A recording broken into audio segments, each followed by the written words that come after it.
wants to strap black people to this idea that they are victims.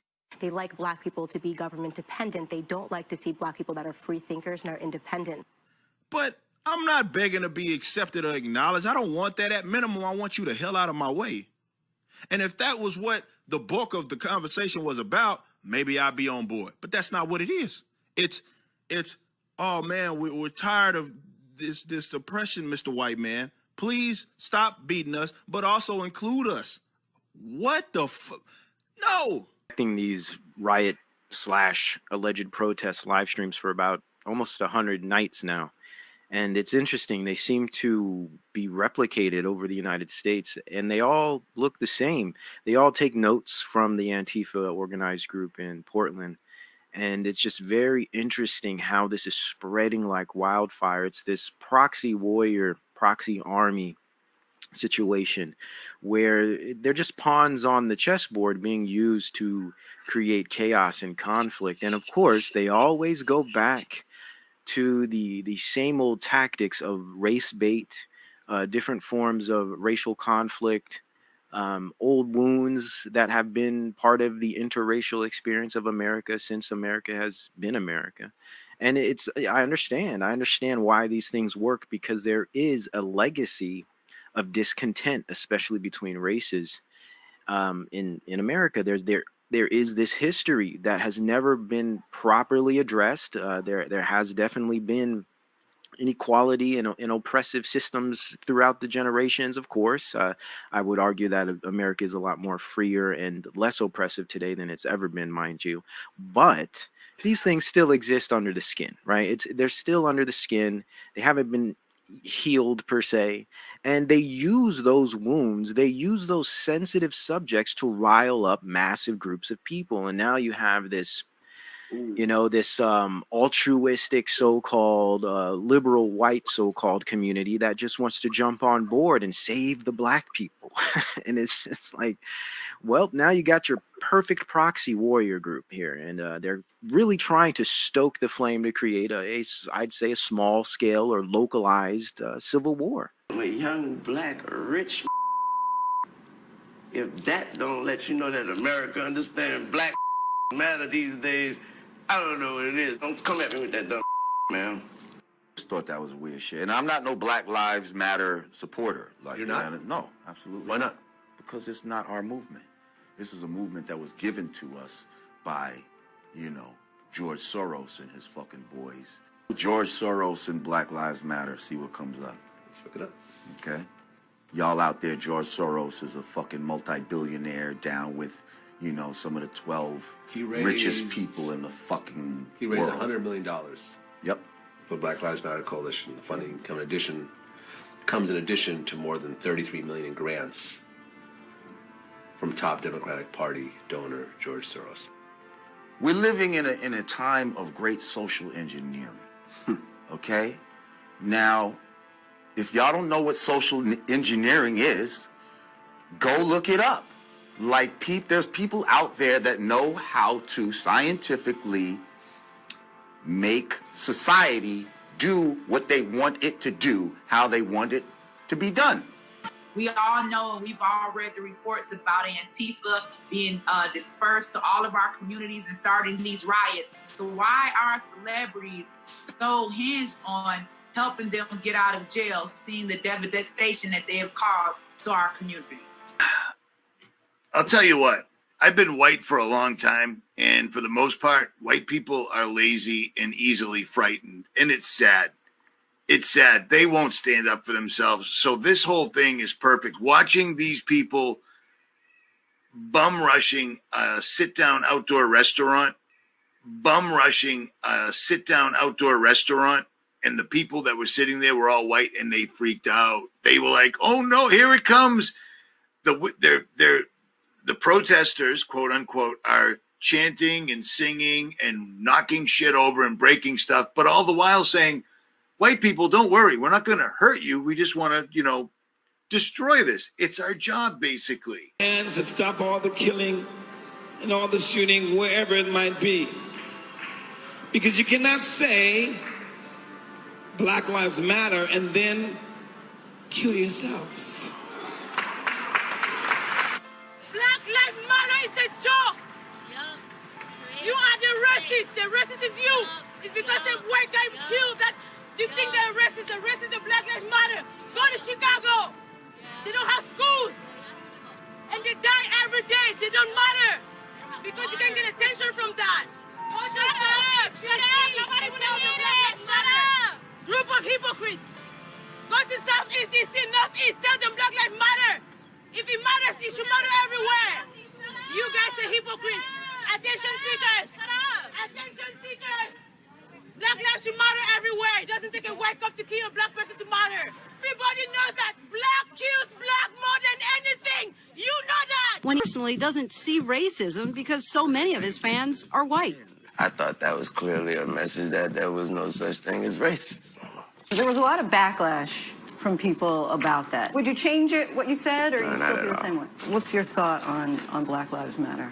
What is it? What do you mean? The idea was that there's this movement called Black Lives Matter, thinking that the rest of America didn't seem to understand that Black Lives Matter. It just sounds weird. I didn't know that you put a name on it. It's not a name. It's not whatever.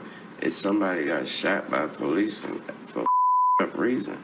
I am a young, black, rich.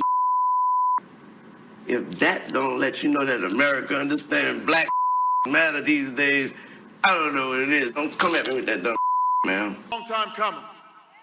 But tonight, because of what we did on this day, in this election, at this defining moment, change has come to America. Long time coming.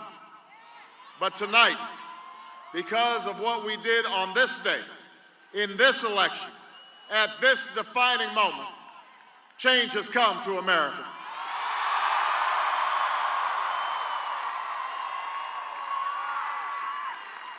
The people that have a legitimate gripes that roll with Black Lives Matter, but they need to understand Black Lives Matter is funded better than most small cities. You know what I mean? They're getting serious bank from corporations. Why do you think that is? You know what I'm saying? They are a proxy army. You're absolutely right. The problem is, Jace, I want to say this right. I really do. The people that are in it for the outrage and the oppression and the fact that they grew up in a neighborhood where there is no jobs, there are only liquor stores, drugs from Colombia and other countries aplenty, guns, all that stuff are available. When they see stuff like on this news and they want to protest, it's awesome, but they have to understand all right, you know what? I can't even say it. How can you make them understand that they're in a proxy army that's being bankrolled big time? Is dead. You say Black Lives Matter, her life matters. Police brutality, how about black brutality? There is real police brutality out there, I'll give you that. But night after night after night, murder, murder, murder, murder, murder. Black on black murder. You think the police are out here for fun? You think they're out here for games? They do it for black people, right? Black Lives Matter. Black Lives Matter. But you want to defund the police for black people. You're lying. No, we're not standing with Black Lives Matter. We want our police. Refund our police. Refund our police. Y'all don't care about black lives. Get the pay. Y'all don't care about black lives. Refund the police. Refund the police. They say Black Lives Matter. They say Black Lives Matter, right? These are people who live in public housing. And you just made a melee. You took down bus routes.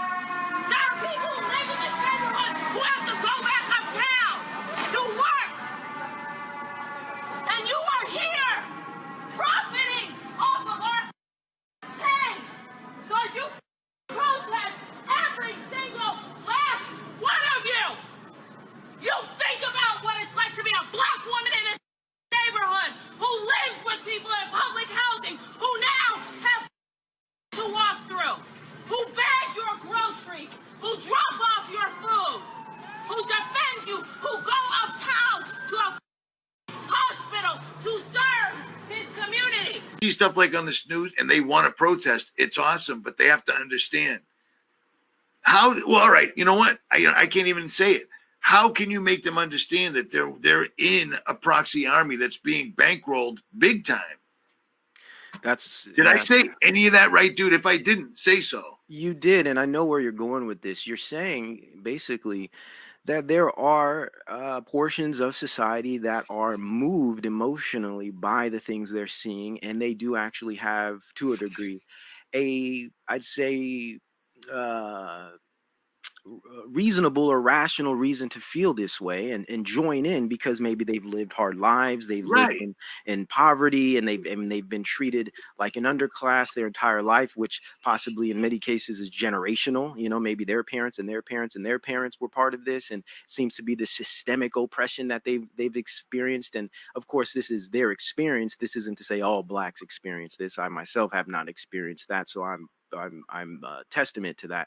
But I'm still saying here that there are many people that feel this is something that needs to be fixed. So they join in because they think this movement, they think this so-called fight, this justice, social justice, is going to mitigate the situation they're in and change things for the better. Okay, fine. We're never going to escape that. Now the question is, how can we wake these people up to the point where they realize that they're being utilized, they're being used as this battering ram? Because that's pretty much what we're seeing here. BLM is a battering ram for the Great Reset. That's a great analogy, brother. And that's what I've been trying to do, man. You know, I've been trying to. Now again, we are men of God. We worship Christ.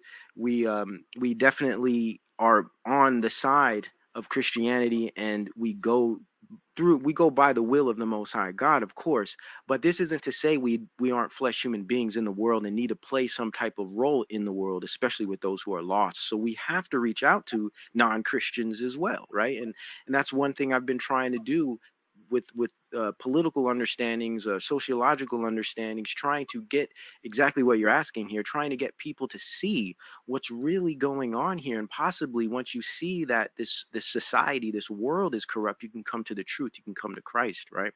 Not a real thing. Because if it was, I could not have ever been successful because I'm black. People like Ben Carson could not be successful because they're black.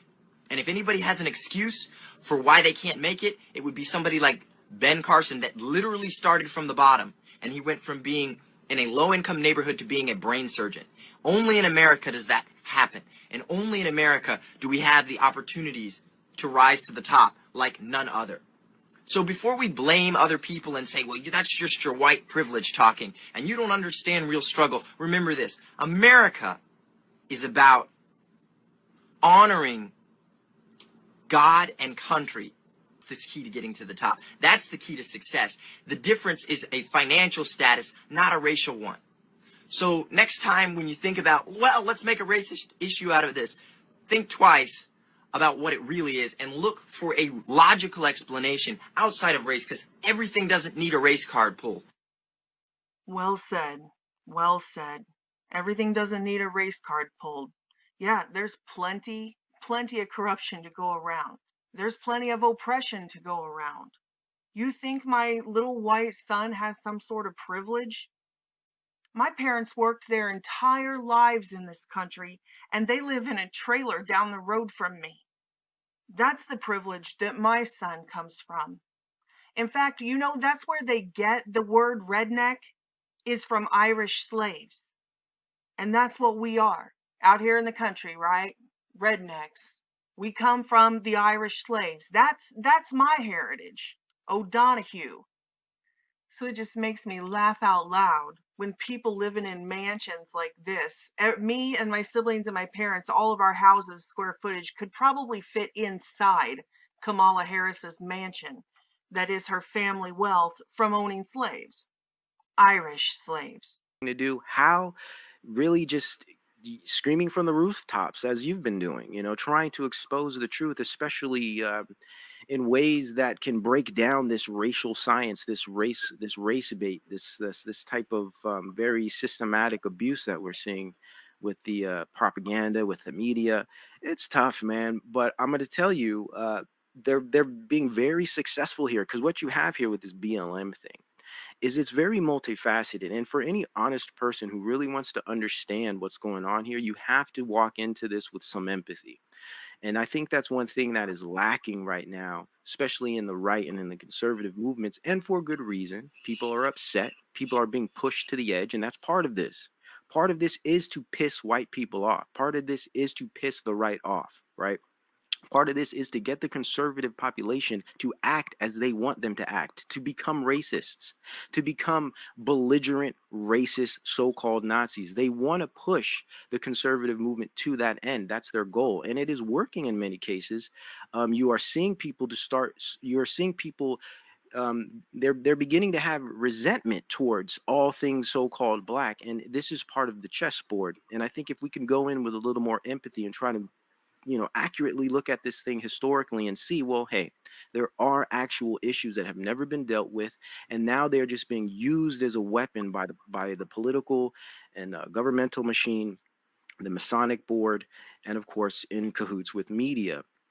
But overall, if we could just go in and understand that all these people aren't like paid Soros warriors, that some of this stuff has some semblance of authenticity. But overall, there is an aspect of it that is probably most influential, that's pretty much running the whole show, and that's these crazy paid agents and provocateurs, and these I call them psychopathic youth out here who are just, they're lost, they have nothing to live for, they're nihilistic, they're atheistic, and they want to see things burn. They want they want to watch society burn to crumbs. So you have a mixture of these crazy kids out here that have nothing to live for, and they're just angry at the world. They hate their parents. They hate their lives. They don't know what's the future is going to hold for them. This COVID thing has driven them to mental illness. So you have these crazy kids out in the streets, and then you have these paid provocateurs, and they're teaming up, and they are overpowering the genuine people that want social change. And I personally don't believe social change will ever happen, because I understand where this whole thing is going. Though, is that I'm not racist. I don't have any desire to go burn her house down. I don't want her to pay me any reparations for what Hamilton Brown did or her family did. I just want to point out, I want to retain my freedom of speech and my constitutional rights. I would just like her not to enslave me. I'm not asking her to pay for the crimes of her family enslaving my family. I just want to point out that obviously it's not a skin color thing, because we have a woman of color who owned slaves from my lineage, my ethnicity. So I want to point out, one, it's not a skin color thing. And I want to point out that these people who have crafted this narrative that have driven so many people into mass hysteria and into mob of violence, the people who are inciting violence and trying to start race wars, that they're actually very disingenuous. It gets a little tiresome to be told by people who are billionaires and multimillionaires how I somehow had some entitled life. And I don't deny that racism exists. Racism exists against me. You know how many times I've heard this week that I should hate myself for being white? I get it. I'm not saying that racism doesn't exist. But before they decided to start the race riots, Americans elected a black president, our entire country. Okay, let's just go through a few. Let's take golf. Can a black person succeed at golf? Or a biracial black Asian person succeed in the United States of America? Oh yeah, they can rise all the way to the very top in America. I wonder about tennis. That's sort of a John McEnroe thing. I bet black people can't succeed in America at tennis. I bet they're really oh, that's right. Yeah, the richest people in tennis, the very top, are black in our country. I wonder how that happened with all this racism. Check this out. In my videos, you guys see how I do videos. Some people have actually watched me make videos in the same room. I don't have a script. I just spit it, and that's it. And sometimes the barium, strontium, and aluminum and everything else we've been ingesting over the years kicks in, and I lose my train of thought. But in videos, I've tried to make sure I separate the fact that Black Lives Matter is completely funded by George Soros and Bill Gates and all those other people. No, it's not. There are legitimate problems, like I tried to explain before Days took the mic. The problem is You've got groomed, trained, well-funded, charismatic people that step into the leadership role that seem to know, line the barrels up in the middle of the street, set the fires over here, so forth, etc. It overshadows everything else. And I don't know if there's any way to reach them at this point, because every day this cabal that is pulling off this enormous hoax on humanity, they light another fire in this direction, or they go that way, or they go that way. I mean, they've got the media, they've got the mainstream, and they're taking us down one at a time, sometimes two at a time. You know what I'm saying? So I don't know, man. I don't know what, if anything, we can do at this particular point. And now they're threatening to knock out the power. And as soon as they say that, we start seeing evidence of it in large places like California, because Cali's always the first one. Yes. Yes, it's frustrating, man, especially with the youth. When you watch some of these live streams and you see some of the posts, especially on Twitter, there's a guy named Andy No who has really been keeping up with the, ear to the ground type of journalism that's going on with these Portland things. And it's just crazy, and it's frustrating. And I don't really think there's much we can do. I think this is just the system utilizing the misguided youth as a weapon. They are definitely being used as a massive weapon. I think the left in general is being used as a weapon to bring down the entire system. Now, this isn't to say conservatism is going to win out. That's not at all the case. Eventually, everything is going to be crumbled, and we're going to be all forced to conform to the new normal, the new abnormal. But it seems to me that the left is being used in a type of unconventional warfare as a domestic terrorist organization. And it's interesting to see mainstream media lined up with this stuff. It's just they're so out in the open with it now. Lockstep. Yeah, it's fascinating to me. It's just, oh man. Do I got the right guy up here? Yeah. He's a good source for up to date, play by play. You don't have to give a disclaimer, brother. We need all the info we can get right now. Definitely know that NBA stars are some of the richest people on the planet. So I bet certainly there aren't any black people in America who are allowed to. Oh, that's right. They're almost all of the richest people in the world in basketball are black people. And I'm not no Black Lives Matter supporter. You're not? No, absolutely. Why not? Because it's not our movement. This is a movement that was given to us by, George Soros and his fucking boys. Google George Soros and Black Lives Matter. See what comes up. Let's look it up. Okay? Y'all out there, George Soros is a fucking multi-billionaire down with, some of the 12 richest people in the fucking He raised world. $100 million. Yep. For the Black Lives Matter Coalition. The funding comes in addition to more than $33 million in grants from top Democratic Party donor George Soros. We're living in a time of great social engineering. Okay? Now, if y'all don't know what social engineering is, go look it up. Right? And, blue versus, black, and we're lost in the sauce, right? You're on it, man. You're on it. You're absolutely on it. I have never seen society. I never thought society could be whipped into shape the way they are. They are being changed. And I mean, I'm going to drop this, but I want to bring it back in. I even had this up for this exact topic, and here we are on it without even talking to each other. This right here is the entered apprentice Mason. This is your people are taking the rights, whether they understand it or not, to be citizens of the New World Order. You know what I'm saying? And it's all laid out right here. And I can't help but notice that the person playing the president of the United States right now was the host of a show called The Apprentice. You know what I'm saying? I just can't let that one slide by, because if you read this link that I have up right now, it makes a lot of sense what's happening to people. They know there's going to be a lot of people that aren't going to make the cut. People like myself, Mike Decker, and many, many others. We just can't do it. I can't contain my disgust for people wearing masks, even though I understand they're under a great delusion. But I don't know if I've asked you this before. I've asked you a lot of stuff. Before we jump back onto that link I had up on Amazon, that Kindle book by Klaus Schwab, that he wrote an entire book on the Great Reset, COVID-19, the Great Reset. So, I mean, we didn't know this was going to happen. We're just taking advantage of it. He explains in this book right here, that you can get on Amazon for $4, that COVID's nothing. It's not going to leave any mark on humanity, nothing like, Spanish flu, nothing like that. But it's a chance to restructure society in the world completely. The dude is one of the top dogs at the World Economic Forum and Bilderberg, and he wrote this book, and it's available on Amazon, and it literally says, basically, COVID's no big deal at all. It's just a great opportunity. They're telling you people.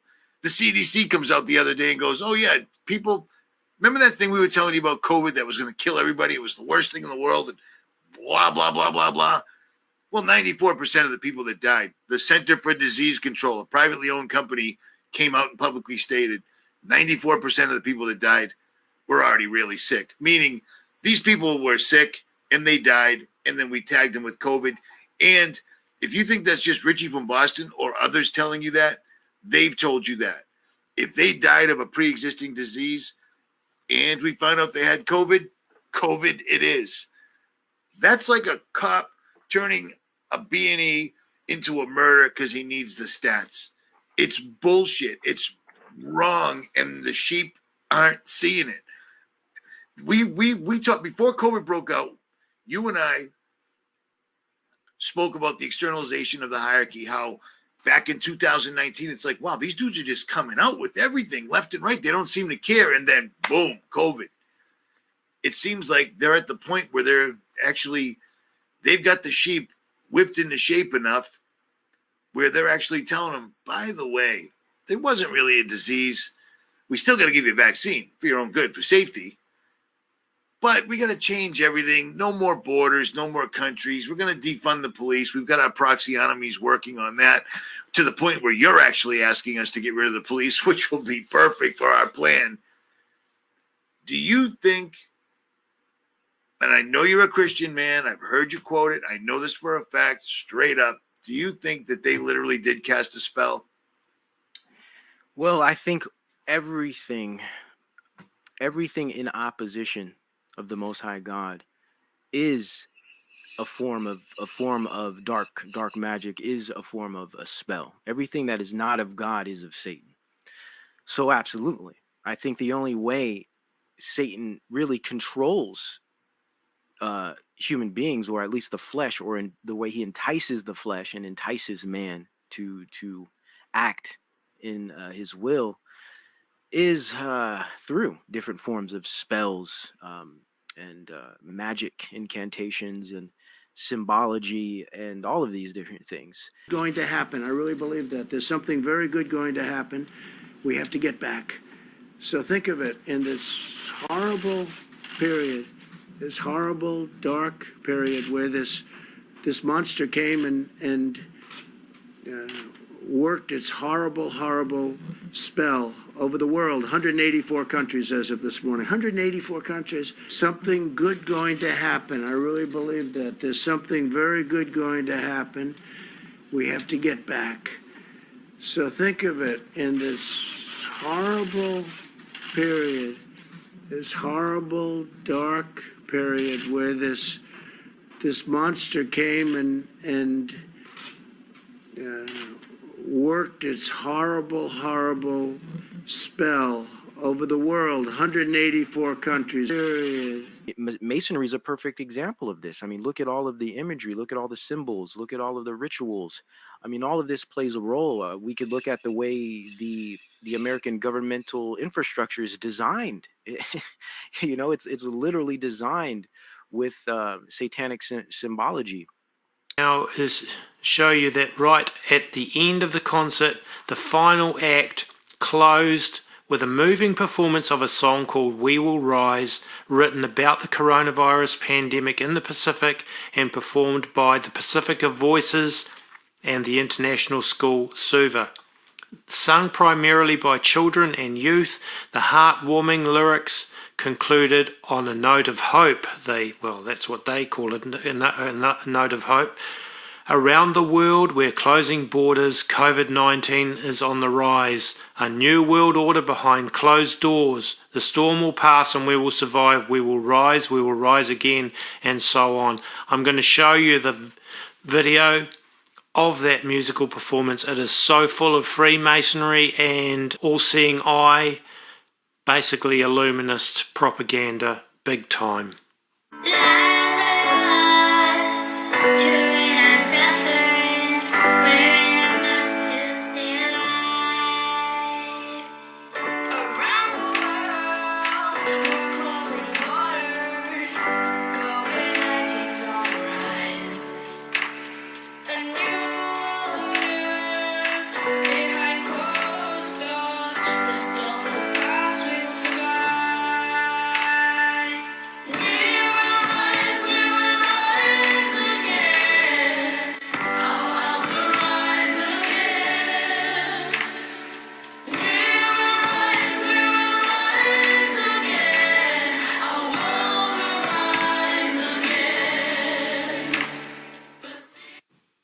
Well, straight away there you should see a pentagram, pretty obvious in the shape, and an eye, very strongly Masonic symbol, and of course also found in witchcraft. And then now we have somebody saluting the UN, presumably a soldier or whatever. So you should be able to clearly see the development of an eye in the stadium here, and then listen to the words new beginnings and changing our lifestyles. So that basically, it's propaganda for the Phoenix will rise, that type of thing. Very, very much illuminist symbolism.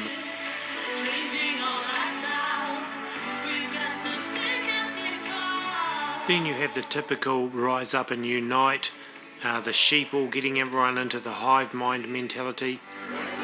Masonry is a perfect example of this. I mean, look at all of the imagery, look at all the symbols, look at all of the rituals. I mean, all of this plays a role. We could look at the way the American governmental infrastructure is designed. It's literally designed with satanic symbology. So absolutely, I think everywhere. I mean, everywhere. They've carved in stone, dude. Yes. So again, it's amazing. It's amazing that most Americans don't question the obelisks all over the United States. Yes. And they just go, wow, look at that. That's from Egypt. Yeah, but why is it here? Is his story that we're from Egypt originally? I mean, it's a trip, man. It's a trip. Yes, it goes right back to Egypt, Babylon, Rome. Right? All of these things have never really left. They've kind of always been here. And of course, there's the argument of America's a Christian country. No. We've never been a Christian country as far as the forefathers are concerned. Now, our culture, the people have definitely been influenced by, I'd say, arguably a Christian ethic, right? We have an ethic, an American ethic that is inherently Christian. Yes, that aspect I think is very true. I mean, where did Protestantism get its true growth and development? Right here in America, right? We can look at many different historical eras where theology really took or at least really developed here in America. So there is a strong Christian component to America, but if we're going to talk about the country in the eyes of the forefathers, its development, its scientific experiment, of course not. This is an occultic, Masonic, I would say satanic type of organized power here. And in many ways, America is an idea, but it's also a culture. It's also a group of people. It's generations. It has a history. It has a legacy. It even has intermixed and interwoven genetic lineage, right? So it's a very interesting and complex and convoluted story here in America. But if you're going to discuss it, you have to really address all of these different aspects of it, right? But again, if we're going to look at the forest here, yes, this is all a spell. This is all a massive, exaggerated magic spell here. Soros and Black Lives Matter. See what comes up. Let's look it up. Okay. Y'all out there, George Soros is a fucking multi-billionaire down with, you know, some of the 12 richest people in the fucking He raised world. $100 million. Yep. For the Black Lives Matter Coalition. The funding comes in addition to more than 33 million in grants from top Democratic Party donor George Soros.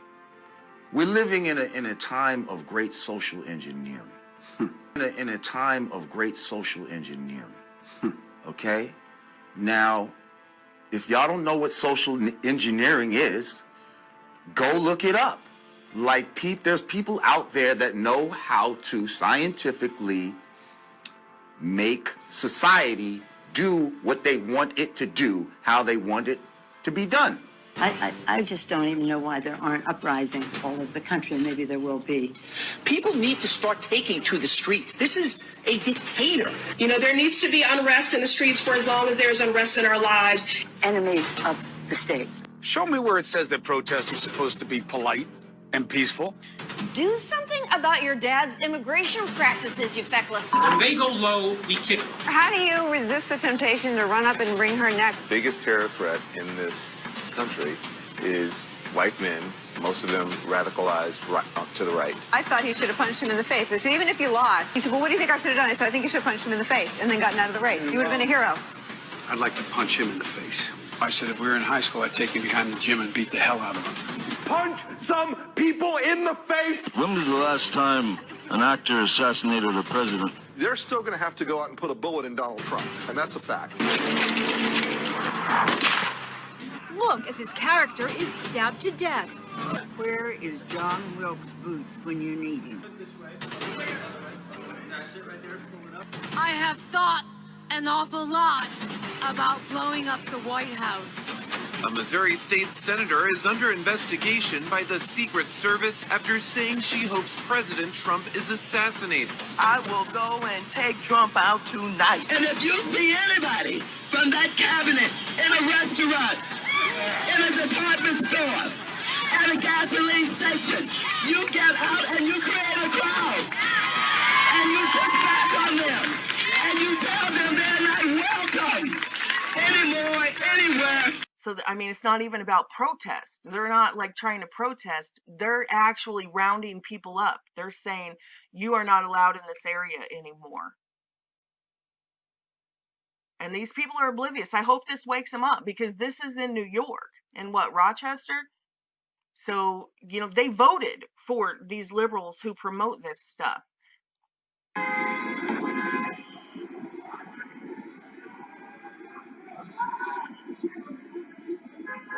They're not going to stop before Election Day in November, and they're not going to stop after Election Day. And that should be, everyone should take note of that on both levels, that this isn't, they're not going to let up, and they should not. If you think we're rallying now, you ain't seen nothing yet.